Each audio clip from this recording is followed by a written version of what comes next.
The galaxy was quiet, too quiet. Alien fleets drifted between the stars, their colossal ships glowing with blue lights. For centuries they ruled the void, unchallenged and proud. They thought Earth was nothing more than a small, fragile world. But that night in the darkness of space, everything changed. On the edge of a red star system, an alien dreadnought moved lazily, its scanners relaxed. Inside, alien officers laughed, confident that no enemy dared to face them. Then, without warning, alarms screamed. "Unidentified ships detected!" a soldier cried, his scaled hands shaking. The commander, tall and armored in silver, frowned. "Show me the screen." In front of him, shadows moved, small, sharp and fast. Human warships, black as night, emerged from the void. They came without a signal, without a word, their engines silent like predators hunting prey. The commander hissed. "Humans? Here? Impossible. Fire at once." But it was already too late. The first blast struck like thunder. A railgun slug ripped through the dreadnought's shields, tearing metal apart. Plasma fire followed, burning through the ship's heart. The dreadnought screamed as explosions shook its core. The aliens inside panicked. Smoke filled the air, and sparks rained from the ceiling. "Shields collapsing," one shouted. "We are under heavy attack," another cried. The commander gritted his teeth, trying to stand firm. "We are stronger. Hold the line." And then the dreadnought exploded. A sun of fire bloomed in the void, the wreckage scattering across the stars. The alien fleet, once so confident, stared in horror. The humans had struck first, far away, in the hidden depths of space. Aboard a human flagship, silence filled the command bridge. Men and women in black uniforms watched as their plan unfolded.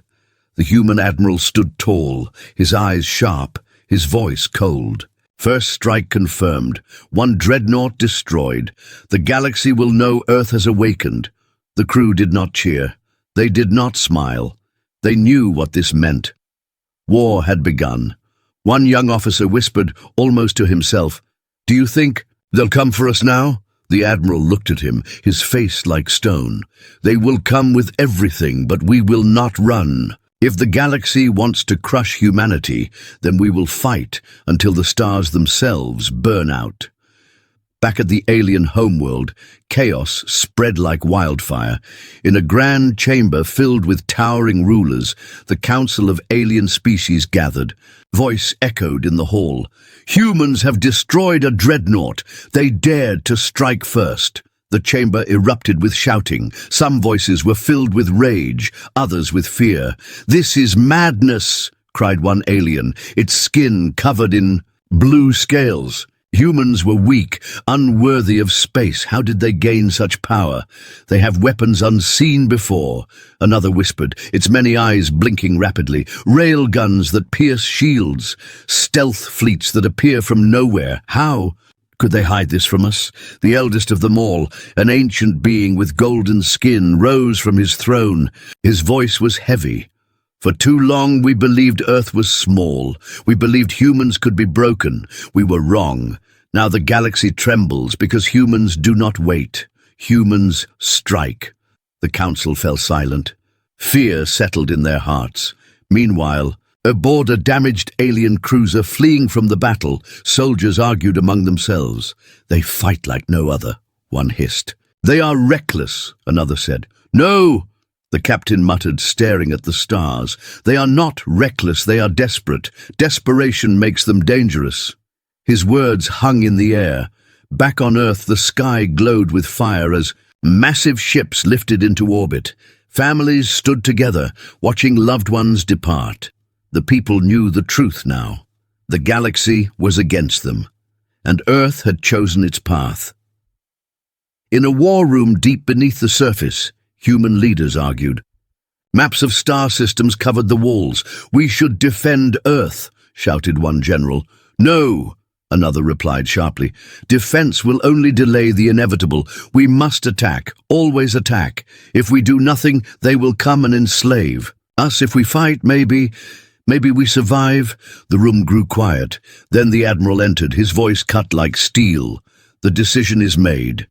No retreat, no mercy. If they want war, then humanity will show them what war means."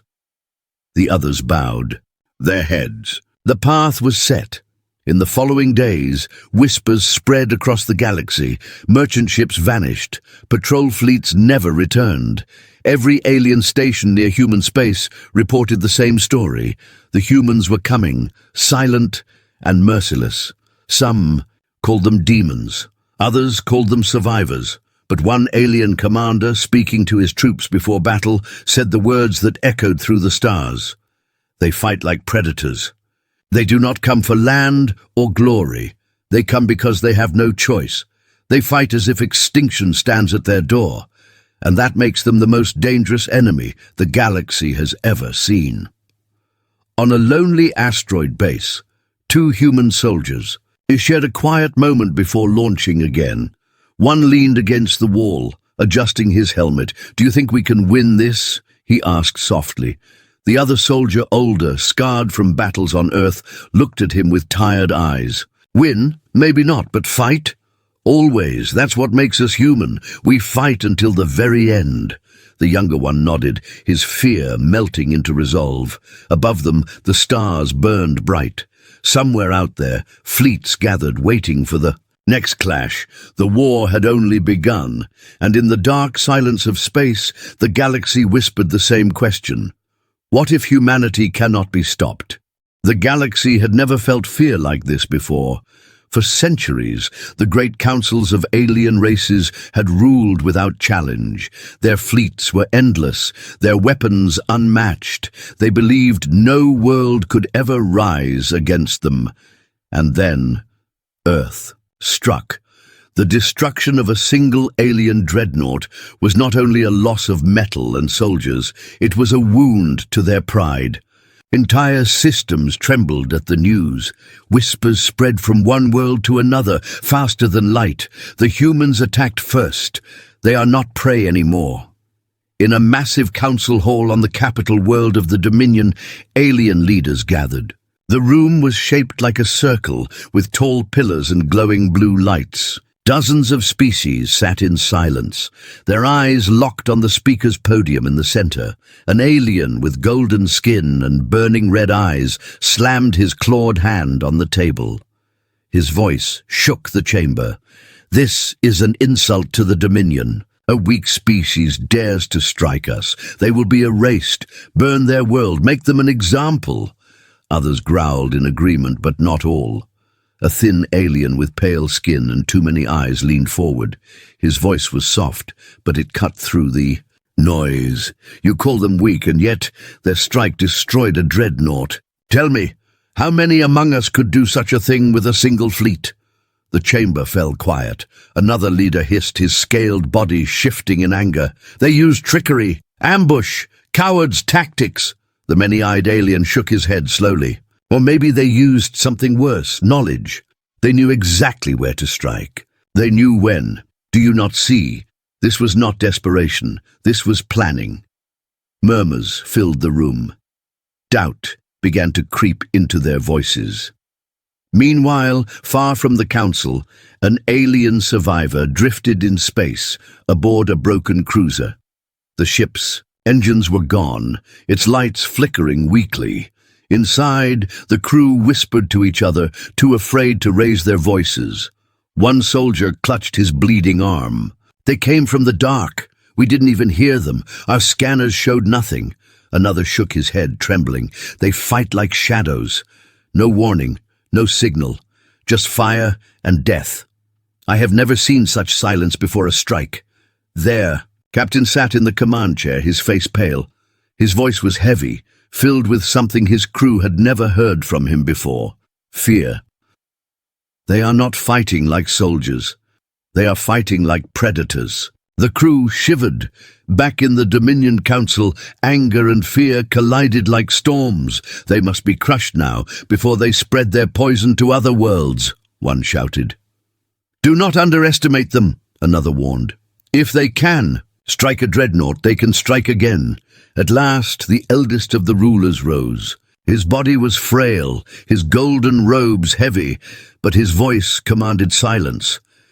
We all believed humans were fragile. That belief cost us one of our strongest ships. If we do not learn from this, it will cost us more. He paused, letting his words hang in the air. The humans have awakened, and their awakening may be the galaxy's nightmare. News reached the outer colonies of the Dominion. On trade worlds and military stations, rumors grew wild. Merchants whispered to customers, soldiers questioned their commanders. Fear became stronger than truth. A young alien cadet asked his officer, "Is it true, Commander, that humans can pass through our scanners unseen?" The officer snarled, but his eyes betrayed his doubt. Scanners fail sometimes. Do not let fear cloud you. But when the cadet walked away, the officer whispered to himself, "Scanners do not fail like that." In hidden rooms, rebel groups across the galaxy began to smile. For years, they had suffered under the Dominion's rule. Now, a new power had risen, a power that dared to fight. One rebel leader, covered in scars, raised a glass. "To Earth, may they burn the tyrants who once called us slaves." For the first time in centuries, hope and fear spread together. On another alien world, scientists studied fragments of human weapons recovered from the battlefield. Sparks danced across the metal as they cut into the black armor of a human warship. "Fragment," one scientist gasped. "This technology, it is not primitive. It is not even equal to ours. In some ways, it is beyond ours." Another looked up, eyes wide. How did they build this in secret?" No one had an answer. Back on Earth, human fleets prepared for the storm that would come. Soldiers trained without rest. Factories worked day and night, building weapons. Yet on their faces, there were no smiles, only grim determination. One soldier, standing in line for deployment, asked his comrade, "Do you think they fear us now?" His comrade tightened his helmet. "Fear us? Maybe. But that only makes them more dangerous. Fear makes enemies desperate." The soldier nodded, his voice low. "Then we will show them what desperation truly means." Far across the galaxy, in the shadows of a silent station, a lone alien messenger whispered into a comlink. His voice trembled as he spoke to his unseen master. "They are not weak. They are not blind. They knew where to strike. And they will strike again." The voice on the other side answered in a cold whisper. "Then the Dominion must understand. Humanity is no longer prey. Humanity is the hunter." The line went dead, leaving only silence. In the deep darkness of space, alien fleets began to gather. Thousands of ships lit their engines, preparing for war. The Dominion swore it would crush Earth, but inside their hearts, one question gnawed at them like a shadow they could not escape. The world leaders of Earth gathered in a secret chamber deep beneath the surface. The room was dark, lit only by glowing screens showing maps of the galaxy. Their faces were tense, their voices sharp. Above them, warships rumbled as they launched into orbit. For the first time in history, humanity was united, not in peace but in war. The President of Earth leaned forward, her voice calm but heavy. "The aliens will come for us. You all know this. They will not forgive the strike on their dreadnought." A general slammed his fist on the table. "Then let them come. We will fight them here, on Earth. Every city, every soldier will resist." But another voice cut in, quieter, colder. It belonged to Admiral Karras, the commander of the human fleets. His sharp eyes scanned the room. "If we wait for them here, we will die here. The galaxy is vast. If they gather their full force, Earth will burn in a single day." The room fell silent. One minister whispered, "Then what choice do we have?" Admiral Karras stood tall. "The choice is simple. We do not defend. We attack. We carry the war. To them before they can carry it to us." Gasps filled the chamber. "Attack the galaxy?" One leader muttered in disbelief. "They outnumber us 1,000 to 1. Another shouted. The admiral's voice cut through the noise like steel. Numbers mean nothing if the enemy fears the shadows. We fight with surprise. We strike where it hurts most. We make them bleed until the galaxy learns a truth it has forgotten. Humanity does not kneel. The president studied him for a long moment. Then she nodded slowly. So be it. No retreat, no surrender. This war will be fought without limits. In the barracks, soldiers prepared, rows of men and women strapped on armor, their faces grim. Weapons gleamed under the cold lights. A young soldier turned to his squadmate, his hands trembling. Do you ever wonder, what if we lose? The older soldier, scarred and weary, adjusted his helmet. Then we die. But we die fighting. And if we die fighting, we do not truly lose. The younger one swallowed hard, his fear replaced with resolve. Then let's make them afraid of us. Across the ocean's shipyards thundered. Massive battleships rose from steel skeletons, each one armed with weapons that had never been revealed before. Railguns longer than city blocks, plasma storms caged inside reactors. Stealth systems that made entire fleets vanish into the void. Engineers worked without sleep, driven by one thought: survival. Children and old men carried supplies. Farmers sent food to the soldiers. Every human heart beat with the same resolve. We will not be broken. But while the factories roared, in a quiet bunker deep in the mountains, scientists spoke in hushed voices. One of them whispered, "Do they know what we are building here?" Another shook her head. "Not yet. If the council finds out, they will call us monsters." The first scientist's eyes darkened. "Perhaps we are, but monsters are what we need now." They turned back to their secret project, something vast, something dangerous, something that would change the war forever. In the silence of orbit, Admiral Karras stood on the bridge of the flagship Iron Dawn. Stars glittered outside the window like cold eyes watching him. A voice came from the comms. "Sir, scouts report movement along the edge of alien space. Their fleets are gathering." Karras nodded slowly. "Let them gather. Every ship they move is one more target for us." His second-in-command frowned. "With respect, Admiral, some of the men fear what comes next. They say the aliens are too many, too strong." Karras turned, his gaze sharp. "Strength does not win wars. Resolve does. And our resolve is stronger than theirs. Do you know why?" The officer shook his head. "Because for them, war is politics. For us, war is survival. That is why we will not stop. That is why they will never understand us." Far away on an alien outpost, a commander studied reports of human movements. His claws tapped nervously on the table. "They strike and then vanish," he muttered. "How can they move so fast?" An officer spoke up. "Perhaps they are desperate, sir. Perhaps they know they cannot win." The commander's eyes narrowed. "No, this is not desperation. This is resolve. They are fighting as if every battle is their last, and that makes them dangerous." He paused, his voice dropping lower. "Maybe too dangerous." Back on Earth, the president spoke to the people. Her face appeared on every screen, her voice calm and steady. "My people, the galaxy believes we are weak. They believe we can be broken, but they do not understand us. We were forged in fire, shaped by centuries of war. Every trial we faced has led to this moment. And now we will show the stars that humanity does not surrender." Crowds cheered, their voices rising into the night sky.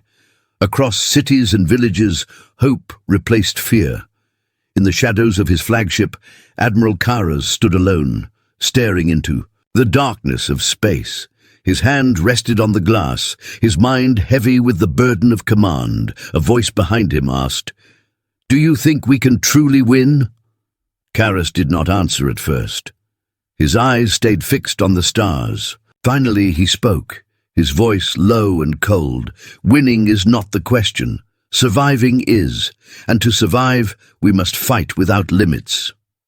The stars outside burned silently as if listening.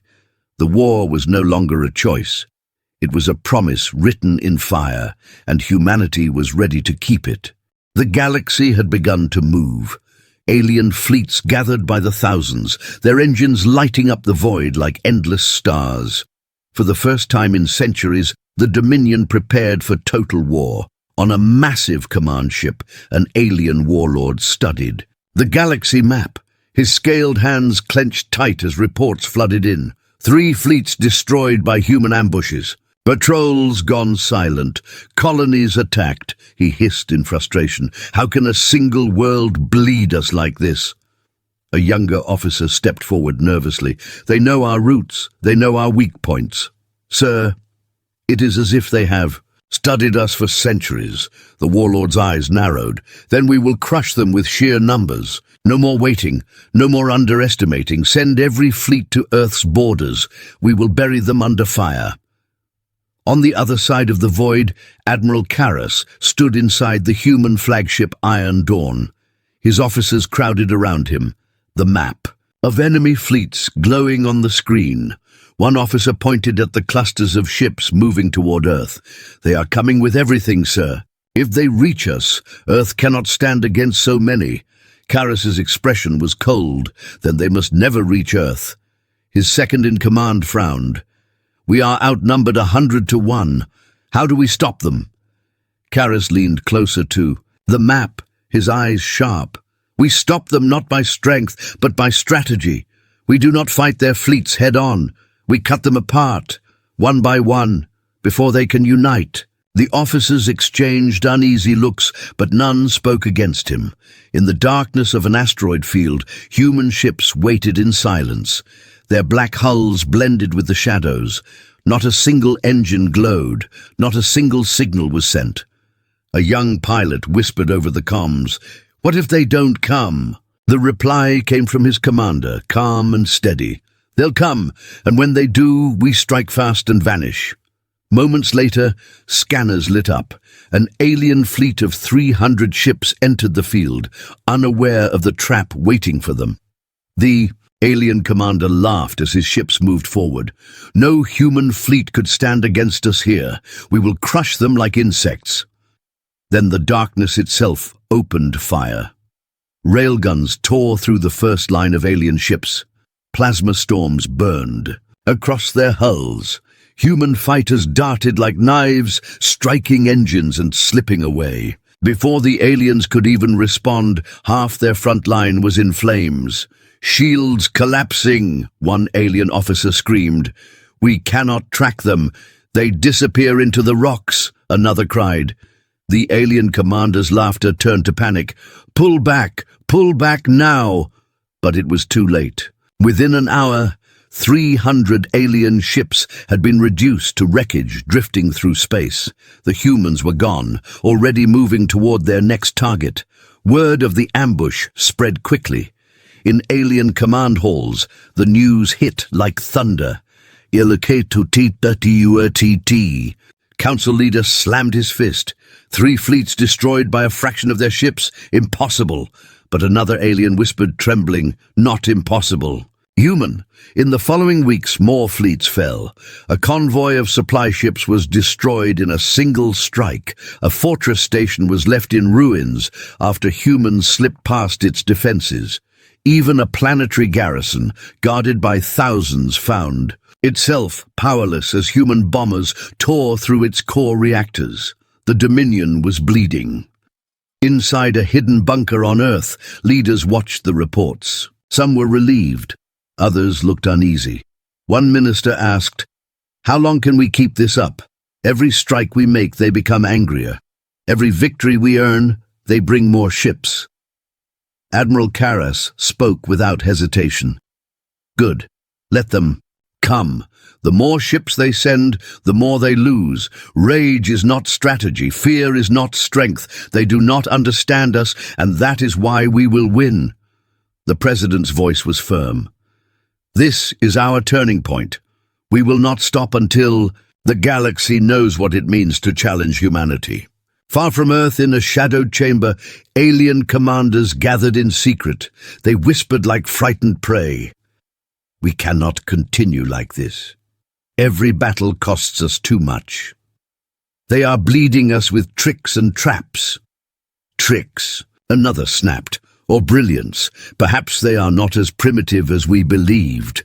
At last, one voice cut through the whispers. We thought humans wanted peace. We thought they were fragile.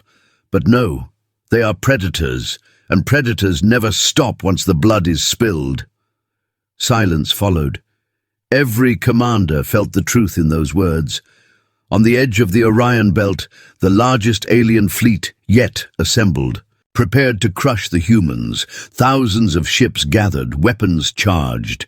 Their commander addressed his crew. This ends tonight. No more ambushes. No more shadows. We will burn them from the stars. But as his speech ended, alarms suddenly. Blared, sir! Unknown signals behind us. Shields dropping, we are surrounded. Human fleets appeared from the darkness, not in front, but behind the massive armada. Dozens of hidden mines detonated among the aliens, tearing ships apart before the first. Shot was fired. Panic swept through the alien ranks. The commander's voice cracked as he shouted, "How did they know our path?"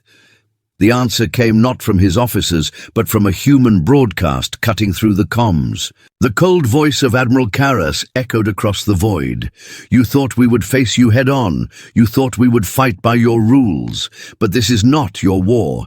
This is ours, and in our war, you will never see the blade until it is already at your throat." Then the signal cut, and the human fleet attacked with fury.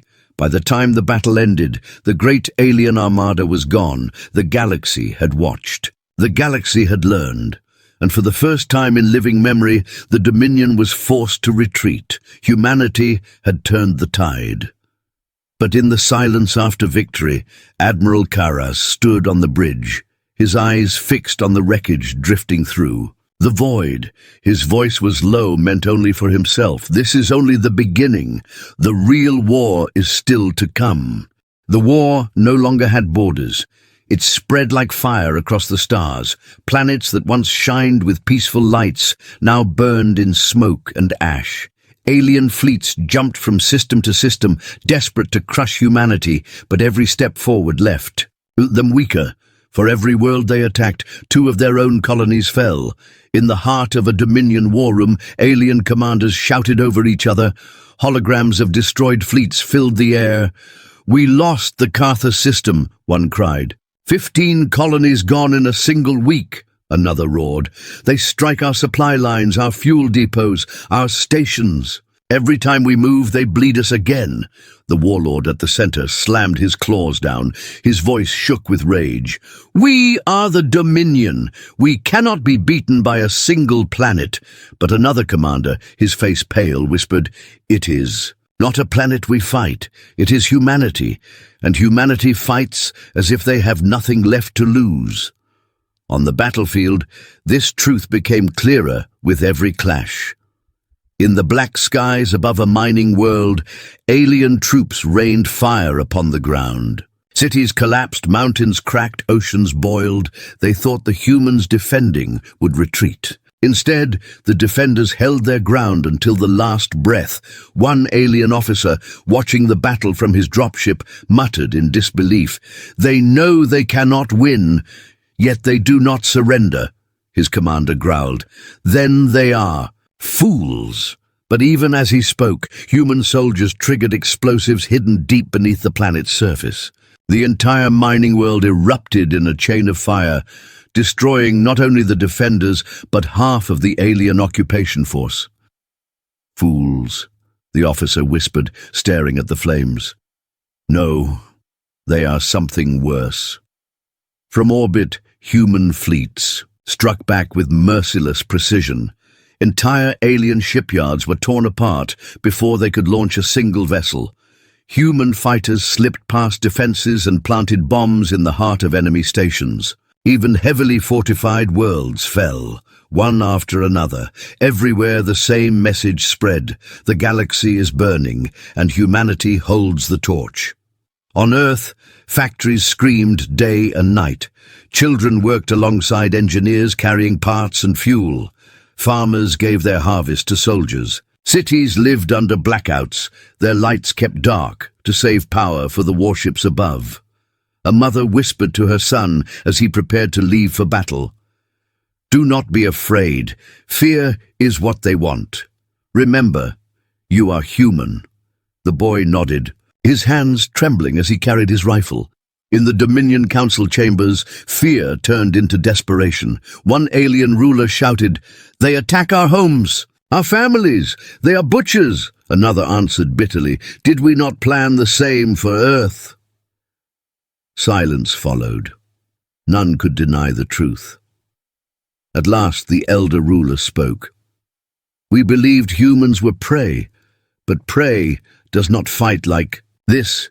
Prey does not set fire to the hunter's den. No, these humans are predators, and the galaxy burns because we forced them to bare their teeth." Far across the stars, Admiral Karras stood aboard the Iron Dawn, watching as another alien world burned beneath him. His officers reported victory, but their faces were grim. "Another planet secured, Admiral," one said quietly. "Casualties?" Karras asked. "High. Very high." For a moment silence filled the bridge. Then Karras spoke, his voice steady, but cold. "Record this in the logs. Humanity did not start this war, but we will end it no matter the cost." One young officer hesitated. "Sir, do you fear what we are becoming?" Karras's eyes stayed fixed on the burning world below. His voice was low. "Fear? No. But I know the galaxy should." In the shadows of rebel space, oppressed alien species watched the war with awe. Some whispered prayers to humanity, calling them saviors. Others called them monsters. But all agreed on one truth. Earth had shattered the Dominion's illusion of power. A rebel leader raised his fist before his people. The humans fight not for conquest, but for survival. If they can rise, so can we. The age of the Dominion is ending.